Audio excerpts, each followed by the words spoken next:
Ate, naniniwala po ba kayo sa soulmate? Opo. Opo. Naniniwala. Ikaw Ah. pula, bakit? Bakit ka naniniwala? Eh, kasi digital na tayo ngayon, high-tech na tayo, di ba? Di ko masyado masagot, pero para sa akin kasi yung soulmate parang ano yun eh. Like kayo talaga yung tinadhana para sa isa't isa. Kahit anong magawin nyo or anong mapagdaanan nyo, kayo talaga. Okay. Ikaw, te, naniniwala ka? Opo, naniniwala ko. Kasi para sa akin, ano eh, may nakatadhanang tao para sa'yo na itinadhana na para sa'yo ng Diyos.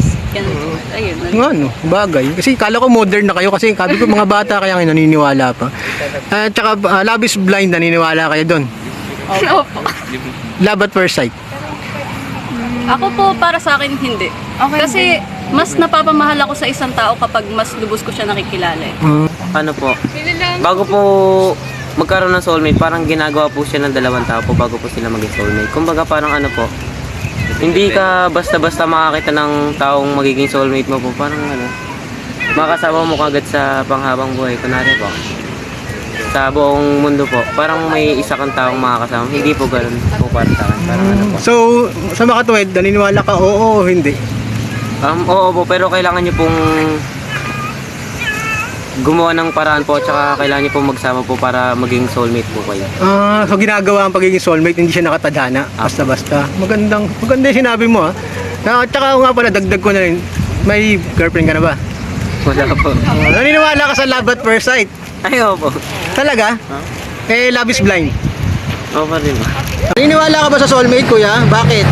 Opo, naniniwala po ako. Kasi po yung, dahil lang po yung soulmate, nagkakilala po yung nanay at yung papa ko eh. Okay.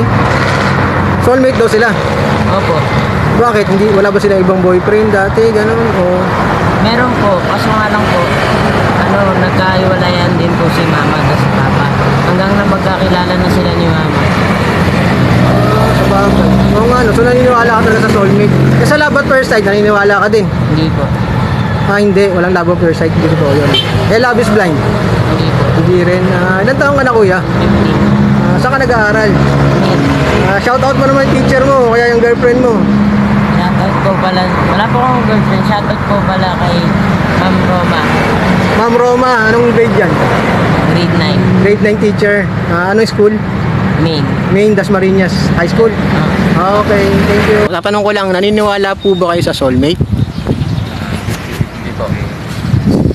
So, 50-50, pwedeng oo, pwedeng hindi. Bakit naman?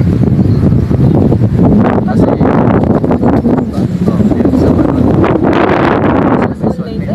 Oo nga eh. So, wala na soulmate. Naniniwala. may chance pa rin ako. Tinadhana kayo. Sabagay, ito sabi nyo nga, ito soulmate. Soulmate, ito nga, dalawang to soulmate kaya ito. Kahit naman mag-iwalay kayo kung kayo talaga. Tama. May girlfriend ka ba, kuya? Para magaling ka, expert ka. Ano ba pangalan? Shoutout mo naman. Uy! Ay, Eunice. Eunice daw, Eunice. Mukhang maganda ka, nahihiya to. Hindi ka kayang banggitin sa ano. Kayo, kuya, single kayong dalawa. Single naman. Pwede. Pwede naman. Bakit nyo po nasabi? Sa panahon ngayon na high-tech na tayo, naniniwala pa kayo sa soulmate? Kasi yung iba hindi naman kasi sinasadya eh, kaya nga minsan may tinatawag din na love is blind. Dapat, o tsaka love is first sight. Dapat first sight. Tsaka love is blind. Pwede rin mangyari. Natagpuan nyo na po ba yung soulmate nyo, boss? Oo, meron. Okay. Congratulations po. Hindi po, kuya. At bakit po? Wala lang. Ikaw, ate, ano pong opinion mo? Hindi po. Hindi rin? Ikaw, last ate, naniniwala ka sa soulmate? Hindi po. Bakit po? Gaya-gaya. Wala lang po.